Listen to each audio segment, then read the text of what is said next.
মুহাম্মদুর রাসূলুল্লাহ সাল্লাল্লাহু আলাইহি ওয়াসাল্লামকে দুনিয়ার জমিনে আল্লাহ তাআলা পাঠাবেন, চূড়ান্ত স্বীকৃত হয়ে গেল। শেষ নবী হিসাবেই আসবেন।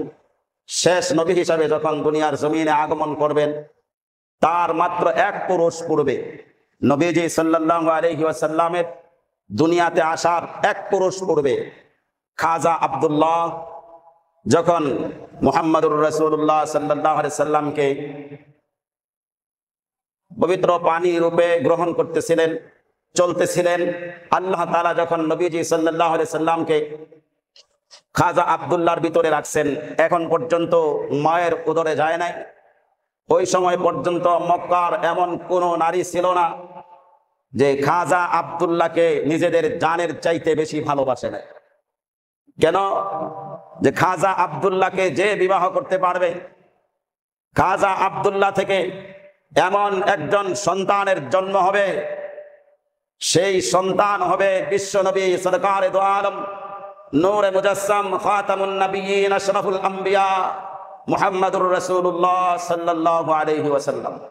অতএব নবীর মা হওয়ার জন্য নবীজি সাল্লাল্লাহু আলাইহি ওয়াসাল্লামকে মেয়েরা নিজেদের পেটে ধারণ করার জন্য যারা বুঝতো তারাও পাগল ছিল, যারা বুঝতো না তারাও পাগল ছিল।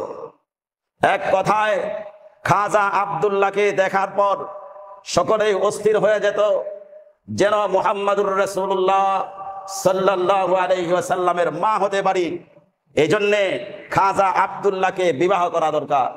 খাজা আব্দুল্লাহকে যদি বিবাহ করা যায়, তার পৃষ্ঠদেশ থেকে দুনিয়ার জমিনের সর্বশেষ নবী, সর্বকালের নবী, সর্বযুগের নবী, সমস্ত মাখলুকাতের জন্য নবী মুহাম্মদুর রাসূলুল্লাহ সাল্লাল্লাহু আলাইহি ওয়াসাল্লাম দুনিয়ার জমিনে আগমন করবেন খাজা আব্দুল্লাহর পৃষ্ঠদেশ থেকে। এই কথাগুলো যেই শিক্ষিত নারী জানতো, সে খুব লালন করত যেন এই খাজা আব্দুল্লাহ আমার স্বামী হয়।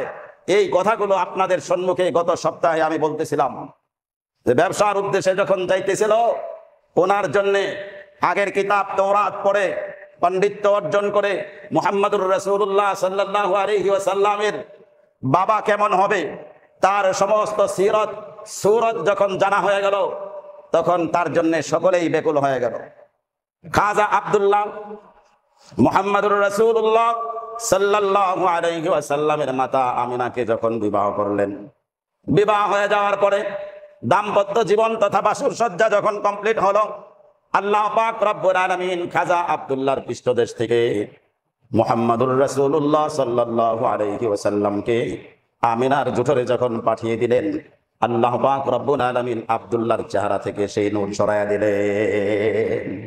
এখন আর আব্দুল্লাহর চেহারার মধ্যে আগের মতো নূর চমকায় না, আগের মতো সেই ঝিলিক দেয় না, সেই চমক আসে না। লোক তো সে আব্দুল্লাহ, কিন্তু তার চেহারার মধ্যে জন্মের পর থেকে নিয়ে এই পর্যন্ত যেই নূর চমকাইতো, এখন সেই নূর নাই।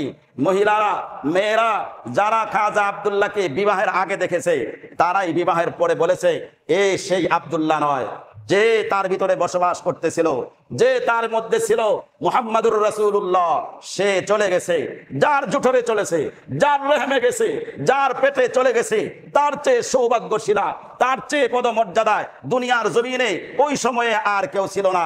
মহিলারাই বলা বলি করতেছিল, এত মর্যাদা আল্লাহ পাক রব্বুল আলামিন মুহাম্মদুর রাসূলুল্লাহ সাল্লাল্লাহু আলাইহি ওয়াসাল্লামকে ধারণ করার কারণে বাড়াইয়া দিয়েছিলেন মর্যাদা।